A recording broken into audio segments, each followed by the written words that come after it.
January 17th, 1945, Eastern Poland, 4 kilometers west of the Vistula River. The snow fell in silence.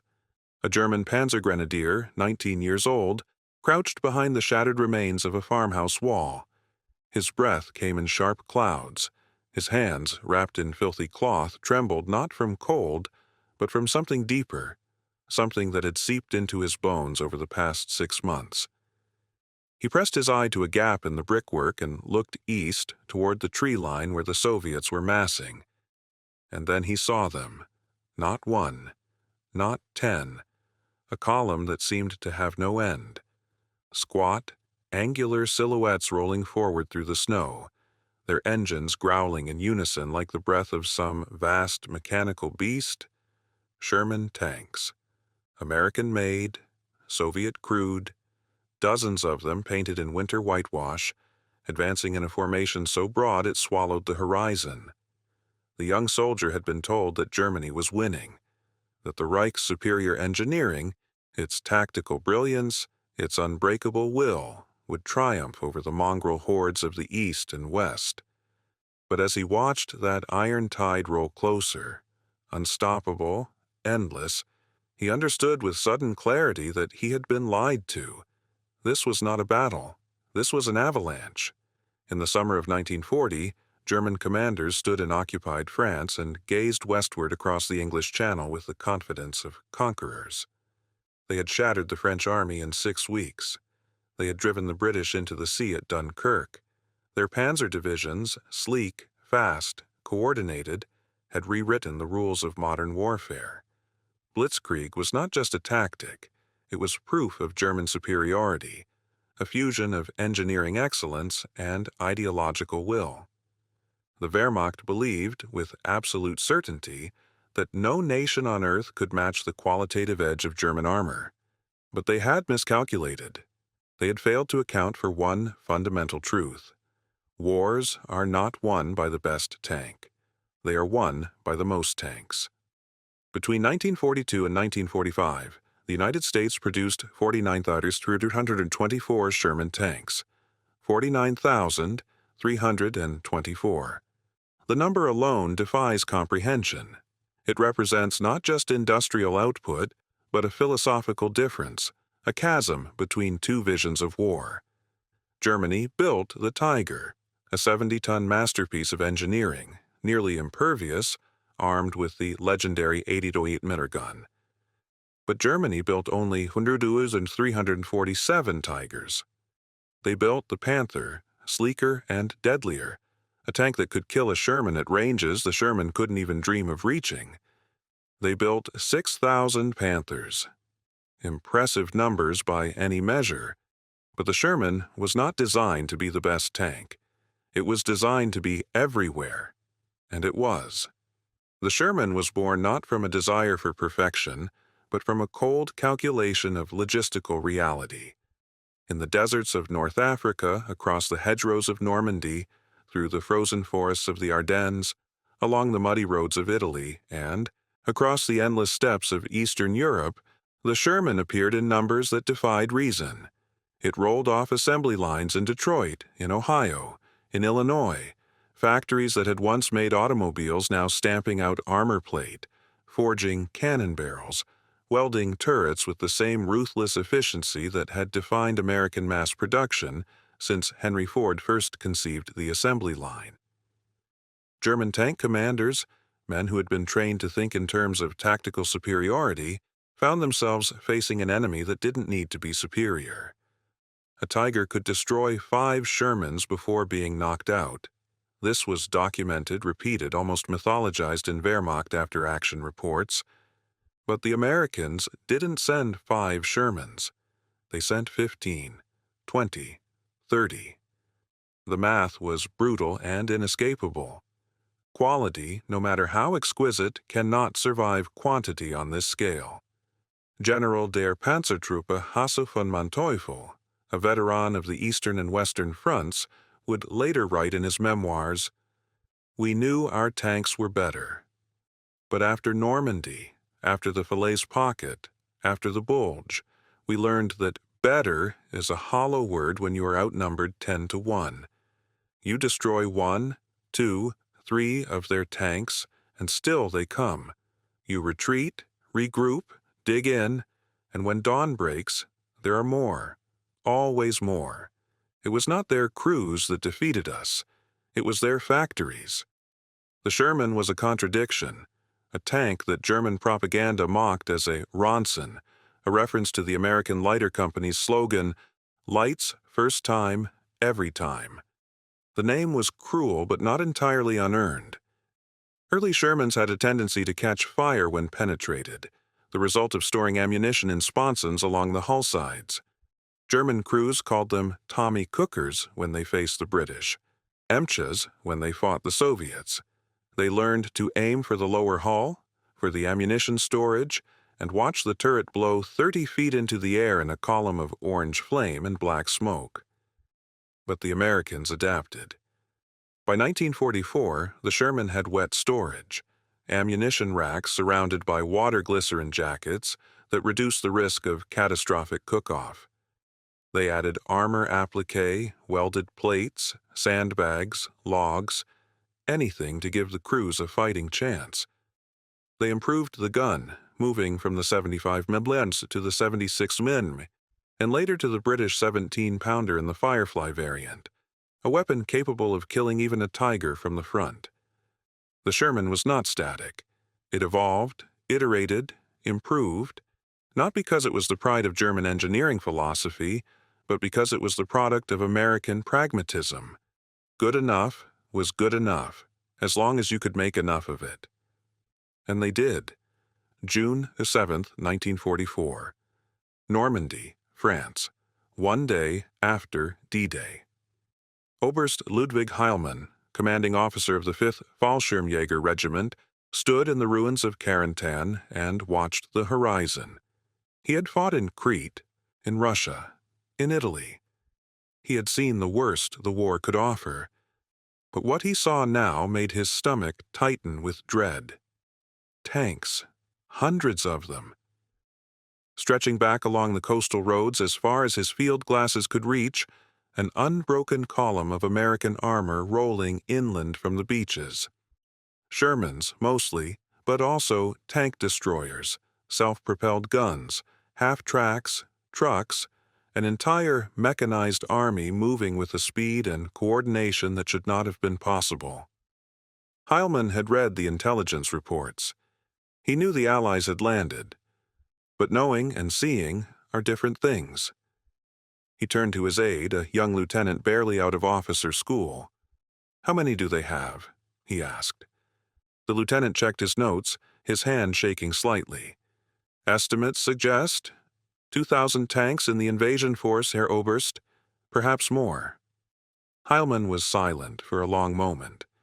Then he said quietly, "We have 12. This was the reality that German commanders faced in the summer of 1944. Not a shortage of skill, not a failure of courage, but a deficit so profound it could not be overcome by any amount of tactical brilliance. The Wehrmacht had spent its armor in Russia, in Africa, in Italy. What remained in France was a patchwork force, understrength divisions, obsolete tanks, units composed of old men and boys. Against this, the Allies unleashed an industrial tsunami. The Sherman became ubiquitous. British troops called it the General Sherman, with a touch of affectionate irony, a nod to the Union general who had burned his way through the Confederacy. Soviet crews receiving Shermans through the Lend-Lease program called it MSHA, a phonetic approximation of the M4 designation. And while they preferred their own T-34s for ruggedness, they appreciated the Sherman's reliability, its smooth ride, its ergonomic interior. French tankers of the 2nd Armored Division drove Shermans into Paris in August 1944, and it was a Sherman named Mort Homme, or Dead Man, that fired the first shot in the liberation of the French capital. Everywhere the Allies went, the Sherman went. It was not the star of propaganda films. It did not have the sleek menace of a panther or the brutal invincibility of a tiger, but it was there. always there. And that was enough. German tankers learned to fear the Sherman not because it was superior, but because it was inevitable. Unteroffizier Ernst Barkmann, a decorated Panther commander with dozens of kills to his name, recorded in his diary an encounter from late July 1944 near the town of St. Lo. "We ambushed an American column at dawn. 3 Shermans destroyed in as many minutes. Clean kills, penetrations through the turret front. We expected the rest to retreat, as French and British tanks often did. But they did not.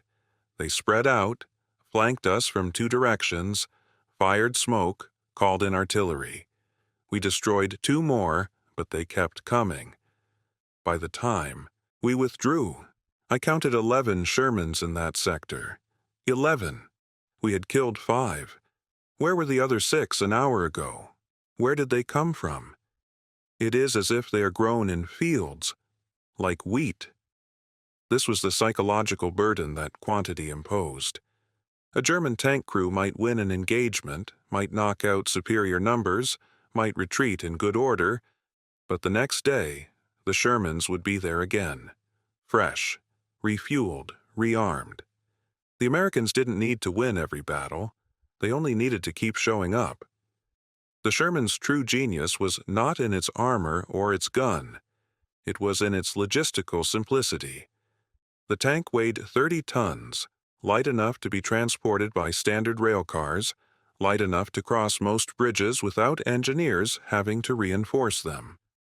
Its engine, a Continental radial or, in many variants, a cluster of 5 Chrysler multibank engines, was reliable, easy to maintain, and used gasoline, which the Americans had in bottomless supply. The tracks were standardized. The spare parts were interchangeable. A Sherman crew in France could cannibalize parts from a knocked-out tank in Italy, ship them across the Atlantic, and install them in a brand-new hull rolling off the line in Detroit. This was modularity as a weapon of war. The Germans, by contrast, built tanks like artisans built clocks. The Tiger's engine was a masterpiece of engineering, a Maybach Vi-12 producing 700 horsepower. But it was also temperamental, prone to overheating, and consumed fuel at a staggering rate. A Tiger needed constant maintenance. Its tracks wore out after a few dozen miles of hard driving. Its transmission, overburdened by the tank's immense weight, frequently failed. Worst of all, there were never enough spare parts. A Tiger immobilized by mechanical failure, and many were, became a steel pillbox, useless for offensive operations, and eventually abandoned as Allied forces advanced. The Sherman didn't break down often, and when it did, it could be fixed in hours, not days. December 16, 1944. The Ardennes Forest, Belgium. First day of the Battle of the Bulge. The Wehrmacht launched its final great offensive in the West with a ferocity that stunned the Americans. Through the mist and snow, German armor, Panthers, Tigers, King Tigers, smashed into thinly held American positions, overrunning entire regiments, capturing fuel depots, pushing toward the Meuse River. It was Blitzkrieg reborn, a desperate gamble by Hitler to split the Allied armies and force a negotiated peace. For 72 hours, it seemed like it might work. But then the weather cleared, and the Shermans came. From depots in France, from reserve units held in England, from repair yards where damaged tanks had been patched and returned to service. Shermans poured into the Ardennes. Patton's Third Army, in one of the most audacious maneuvers of the war, pivoted 90 degrees north and smashed into the southern flank of the German Bulge. His spearhead was almost entirely composed of Shermans. The Germans, stretched thin, their fuel supplies exhausted, their best units ground down in brutal close-quarters fighting, could not hold. By January, the Bulge had been reduced, and the Wehrmacht's last offensive capability in the West was shattered. In the after-action reports, German commanders expressed not anger, but a kind of weary resignation. General-Lieutenant Fritz Bayerlein, who had commanded armored forces in North Africa and France, wrote, "We fought well. Our tanks were superior. Our crews were experienced. But we had no fuel, no spare parts, and no reserves. The Americans could lose 100 tanks and replace them in a week. We could not afford to lose 10. The Shermans' dominance extended beyond the battlefield.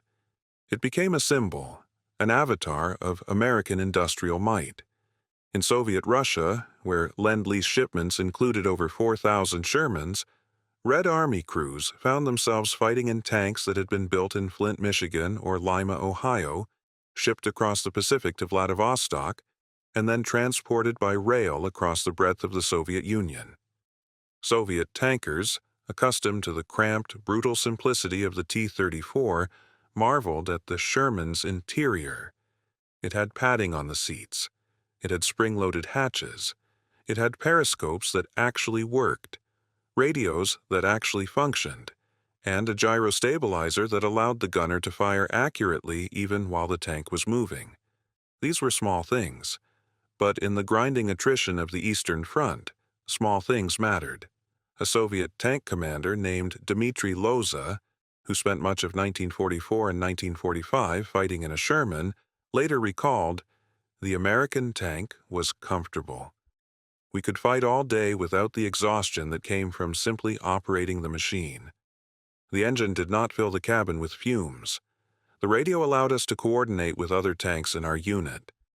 We called it the tank with a soul. It felt as though the people who built it cared whether we lived or died." This was something the Germans could not understand. To them, a tank was a tool, a weapon, a means to an end. But the Sherman, in its design, in its details, reflected a different philosophy. It was built not just to kill the enemy, but to protect the men inside it. And those men, American, British, Canadian, Soviet, French, fought harder, endured longer, and won more often because they believed, rightly or wrongly, that their army valued their lives. The German response to the Sherman was to build better tanks. The Tiger II, or King Tiger, entered service in 1944, a behemoth weighing 75 tons, armed with an 80-millimeter gun so powerful it could destroy any Allied tank from distances exceeding 2 kilometers. It was invincible in a frontal engagement. But Germany built fewer than 500 of them. They were too heavy, too complex, too expensive. Most broke down before they ever reached the front. Those that did fought brilliantly and died uselessly, overwhelmed by numbers, cut off by Allied air superiority, abandoned when their fuel ran out. The Americans didn't try to build a better tank. They just built more Shermans. By the end of the war, there were Shermans in every theater. In the Pacific, they clawed their way across volcanic islands, flamethrower variants incinerating Japanese bunkers. In Italy, they ground through mountain passes where no tank had any right to be. In France, they led the armored columns that raced across the Rhine and into the heart of Germany. And in Russia, they advanced alongside T-34s in the great offensives of 1944 and 1945, crushing the Wehrmacht beneath a tide of steel. April 29, 1945, the outskirts of Munich, Germany. A German officer, a veteran of Poland, of France, of Russia, stood beside a burning Panther and watched an American armored column roll past. The Shermans moved in perfect formation, their engines humming, their crews relaxed, almost casual. Behind them came trucks, hundreds of trucks, carrying fuel, ammunition, food, spare parts. The logistical train seemed infinite. The officer thought of the early years, when victory had seemed certain. He thought of the long retreat, the endless shortages, the impossible orders, and he thought of the Tiger he had commanded in Normandy, abandoned when its transmission failed, no spare parts available, no fuel to move it even if the repairs could have been made. One of the Sherman crews saw him standing there and waved. Not mockingly, just a wave, as if they were passing on a country road in peacetime. The officer did not wave back. He simply watched them go. The Sherman was not the most powerful tank of World War II. It was not the most heavily armored, not the most feared, not the most glamorous, but it was the most important. It represented the triumph of quantity over quality, of pragmatism over perfectionism, of democratic mass production over aristocratic craftsmanship. The Germans built tanks like swords, each one forged with care, deadly in the right hands, irreplaceable when broken. The Americans built tanks like hammers, simple, sturdy, and infinite. And in the end, the hammer broke the sword. Historians have often debated the Sherman's place in the pantheon of armored warfare. Critics point to its thin armor, its mediocre gun, its vulnerability to German tank destroyers and heavy tanks. They note, correctly, that in one-on-one engagements, a Sherman was usually outmatched. But this criticism misses the point. The Sherman was never meant to fight alone. It was meant to be part of a system that included artillery, air support, infantry, engineers, and above all, other Shermans. The American way of war was not built on the heroics of individual machines. It was built on overwhelming, coordinated, relentless pressure. The Germans called it Materialschlacht, the Battle of Material. They said it with contempt, as if there were something dishonorable about winning through abundance rather than skill. But there is no dishonor in victory, and the Sherman, humble and unglamorous as it was, delivered victory again and again. In the final accounting, the Sherman changed the war not through innovation, but through presence. It was the tank that liberated Paris, that crossed the Rhine, that linked up with Soviet forces on the Elbe. It was the tank that American GIs painted with names like Fury, In the Mood, Cobra King, turning industrial products into personal talismans. It was the tank that British crews drove through the deserts of North Africa, that Canadian units landed on Juno Beach, that Polish tankers used to fight their way toward Warsaw, 49,324. The number is staggering. It speaks to a nation that, once committed, would not stop, could not be stopped. Germany produced superior machines, but America produced a superior system. And systems, not heroes, win wars. There is a photograph taken in May 1945 of a long line of Sherman tanks parked along a road in Germany, waiting for the official surrender. The crews are sitting on the hulls, smoking cigarettes, cleaning their equipment. In the background, a German town smolders. The war in Europe is over. Somewhere in that line, a young American tanker is writing a letter home. He describes the Sherman, not with the reverence one might expect, but with a kind of grudging affection. "She's not fancy," he writes. "She's not even all that tough, but she got us here, and that's all that matters." That is the Sherman's legacy. Not greatness, but sufficiency. Not perfection, but persistence. In the calculus of total war, that was enough. Years later, a German veteran would be interviewed for a documentary about the Panzer forces. The interviewer asked him what he remembered most about the fighting in the West. The veteran thought for a long moment, his face unreadable. Then he said quietly, "The sound. You could hear them coming always. Miles away you could hear the engines. And you knew, no matter what you did, no matter how many you killed, they would keep coming." He paused and then added almost to himself, "That is how you lose a war, not in a single battle, but in the knowledge that the enemy has more of everything than you can even imagine." The Sherman rolled on. Through the ruins of the Third Reich, into the Cold War, into Korea, into the hands of a dozen different nations. Some are still in service, even now, relics of an age when industrial might reshape the world. Museums across Europe and America preserve them, carefully restored, their paint fresh, their tracks gleaming.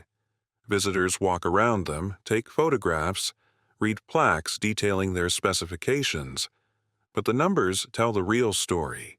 49,324. Not the best tank, but the tank that won. And, in the end, that is the only measure that matters.